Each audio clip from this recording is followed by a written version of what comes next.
रतनपुर गांव में संपत और कपटा नाम के दो व्यक्ति रहते थे। रतनपुर गांव के करीब के जंगल में एक डायन का आतंक था।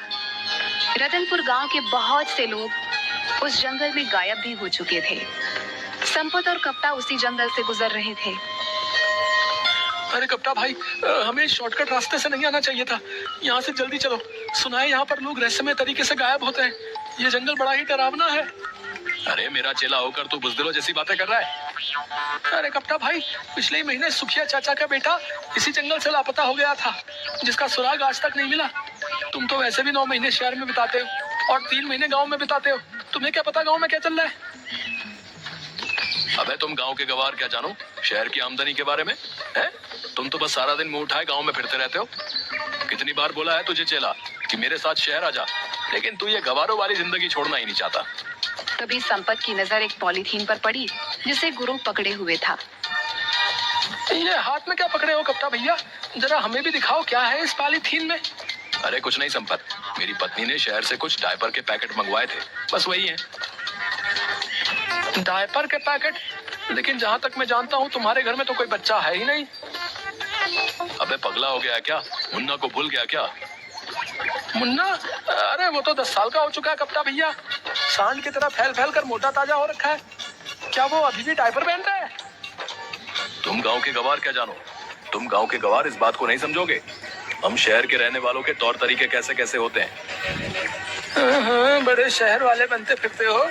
अरे सीधे सीधे ये क्यों नहीं कहते कि तुम्हारा वो सांड जैसा मुन्ना अब भी बिस्तर पर सुसु कर लेता है? अरे मैंने उसे बड़े लाड़ प्यार से पाला है। क्या खाक लाड़ प्यार? अरे कान पर 2 मारो उसके, बिस्तर पर सुसु करना बंद कर देगा। उसको पीटने के बजाय उसके लिए डायपर के पैकेट और ला कर दे रहे हो और कहते हो कि हम शहर वालों के जीने के तौर तरीके बड़े अलग होते हैं। इससे तो अच्छा मेरा गाँव है भला। संपत ने यह बात बोली ही थी कि तभी अचानक देखते ही देखते चारों ओर धुआं छा गया और अजीब अजीब सी आवाजों का शोर होने लगा। ये धुआं कैसे संपत? मुझे कुछ भी दिखाई नहीं दे रहा। तभी संपत के कानों में कपटा की चीख टकराई। चीख सुनकर संपत बुरी तरह से डर गया और बेहद फुर्ती से वहां से भागने लगा। कुछ ही देर में संपत भागता हुआ गांव पहुंच गया और चिल्लाते हुए सबसे बोला, अरे गांव वालों, कहाँ मर गए तुम सबके सब? निकम्मो, तुम सबके सब जल्दी से मेरे साथ चलो। कप्ता भाई लापता हो गए हैं। संपत की बात सुनकर गांव का मुखिया गुस्से से बोला, क्या बात है संपत? क्या कुत्ते की तरह इतनी देर से भौंके जा रहा है? लगता है तू आज भी शराब पी कर आया है। कितनी बार कहा है तुझसे कि ज्यादा मत पिया कर, लिवर खराब हो जाएगा। अबे मर जाएगा किसी दिन। जल्दी चलो मुखिया जी, गजब हो गया। मैं कप्ता भाई को बस स्टैंड लेने गया था और लौटते हुए हम उसी जंगल से गुजर रहे थे जिस जंगल में वो डायन रहती है। अचानक चारों ओर धुआं धुआं छा गया और कप्ता भाई की चीख मेरे कानों में टकराई। मैं बड़ी मुश्किल से अपनी जान बचाकर भागा हूँ। तू दोस्त के नाम पर कलंक है हीरू। अपने जिगरी दोस्त को, जिसे तू अपना गुरु मानता है, उसे अकेला छोड़कर भाग आया और हम सब गांव वालों को निकम्मा बोल रहा है। अरे तो क्या करता, मैं भी उस डायन का शिकार हो जाता। हाँ, अगर मैं तेरी जगह होता मैं अपने दोस्त का साथ कभी नहीं छोड़ता, भले ही मुझे उसके लिए अपनी जान ही क्यों नहीं देनी पड़ती। बस करो मुखिया जी, अब मेरा मुंह मत खुलवाओ। सब जानता हूँ मैं। पिछली बार जब रतन चाचा का बेटा उस डायन का शिकार बना था तब आप ही उसके साथ थे। मुझे सब पता है, लेकिन आपसे कोई सवाल नहीं कर सकता क्योंकि आप इस गांव के मुखिया जो ठहरे। संपत ने यह बात बोली ही थी कि कप्ता हांफता हुआ वहां पर आ गया और गुस्से से संपत से बोला, अबे साले, जब तेरे जैसे दोस्त मेरे पास हो तो फिर मुझे दुश्मनों की क्या जरूरत है? मुझे अकेला छोड़कर भाग आया तू। अरे कप्ता भाई, तुम सही सलामत वापस आ गए। मैं तो समझा कि तुम्हें डायन ने पकड़कर मार दिया। मैंने अपने कानों से तुम्हारी चीख जो सुनी थी।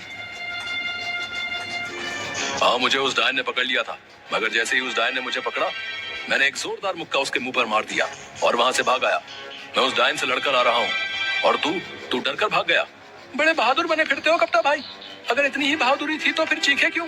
अबे अगर कोई अचानक से पीछे से पकड़ लेगा तो चौंक कर तो हलक से चीख ही निकलेगी ना। अब तुम दोनों लड़ना बंद करो। गांव में न जाने कितने लोग उस जंगल से लापता हो गए। हमें इस समस्या का समाधान जल्द से जल्द करना होगा।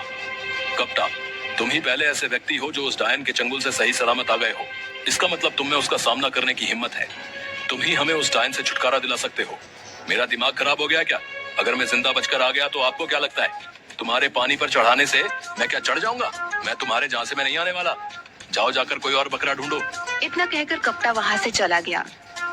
मुखिया संपत की ओर देखने लगा। दिमाग खराब हो गया क्या मुखिया जी? मैं तो खुद ही बड़ी मुश्किल से जान बचा कर आया हूँ। तुम गांव के मुखिया हो, गांव वालों ने तुम्हें चुना है, तो तुम क्यों नहीं उस डायन से सामना करने के लिए जाते? अबे अगर मैं इस गांव का मुखिया हूँ तो क्या मैं अपनी जान गवा दूं? मुखिया ने इतना बोला ही था